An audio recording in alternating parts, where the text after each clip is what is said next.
సనాతన ధర్మంలో దాగున్న లోతైన ఆత్మతత్వం ఇది. వాస్తవానికి శరీరం, ఆత్మ రెండు వేరు. కలియుగ ధర్మం ప్రకారం మనిషి జీవితకాలం 120 సంవత్సరాలు. కానీ ఈ మందుల తిండికి ఆయుష్షు 100 సంవత్సరాల లోపు పడిపోయింది. ఇంకా కొందరైతే కొత్త రోగాలకు 60కే ఆయుషు తీరిపోతుంది. శరీరం ఆత్మ సంబంధం. ఆత్మ చెప్పినట్టు శరీరం వినాలంటే శరీరం ఆరోగ్యంగా ఉండాలి. శరీరంలో ప్రాణం ఉన్నంతసేపు అందులో ఆత్మ ఉంటుంది. శరీరం చనిపోయిందంటే ఆత్మ అందులో ఉండలేదు. ఎందుకంటే ఆత్మ చెప్పినట్టు శరీరం వినే స్థితిలో ఉండదు కాబట్టి. జీవితం మమకారం. బతికి ఉన్నంతకాలం భార్యాపిల్లలు, బంధువులు, స్నేహితులు, తాగుడు, తినుడు, పైసా సంపాదనలో లీనమైపోతుంది. ఎప్పుడైతే మనిషి చనిపోతాడో శరీరం నుండి ఆత్మ వేరైపోతుంది. శరీరాన్ని దహనం చేసేదాకా ఆత్మ మళ్ళీ తన శరీరంలోకి వచ్చి తిరిగి శరీరాన్ని లేపి మళ్ళీ తన వాళ్లతో కలిసి ఉండాలని ప్రయత్నిస్తూనే ఉంటుంది.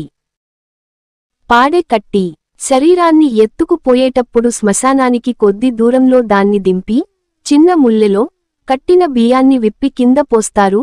డెలివరీ అయి బిడ్డ బతికి చనిపోయిన ఆడవాళ్లకి ఆవాలను పోస్తారు.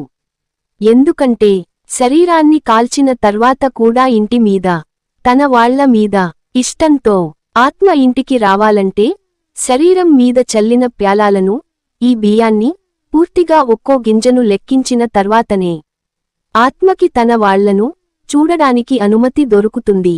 అది కూడా సూర్యోదయం లోపు మాత్రమే. అంతలోపు లెక్కించకపోతే మళ్ళీ తిరిగి మొదటి నుండి లెక్కించాలి.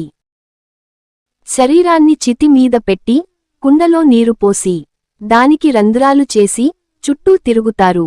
ఎందుకంటే కుండ నీ శరీరం లాంటిది, అందులో ఉన్న నీరు నీ ఆత్మ లాంటిది. కుండకు పెట్టిన రంధ్రం నుండి నీరు ఎలాగైతే వెళ్ళిపోయిందో నీ శరీరం నుండి నీ ఆత్మ బయటికి పోయింది.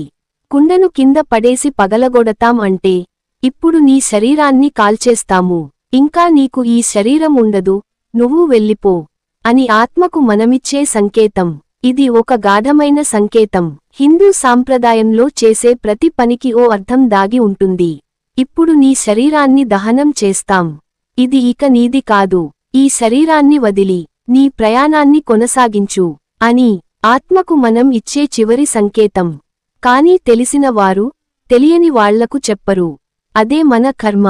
ఇలా ఎందుకు చేస్తున్నారు అంటే, ఏమో నాకు తెలియదు, మా తాత ఇలాగే చేశాడు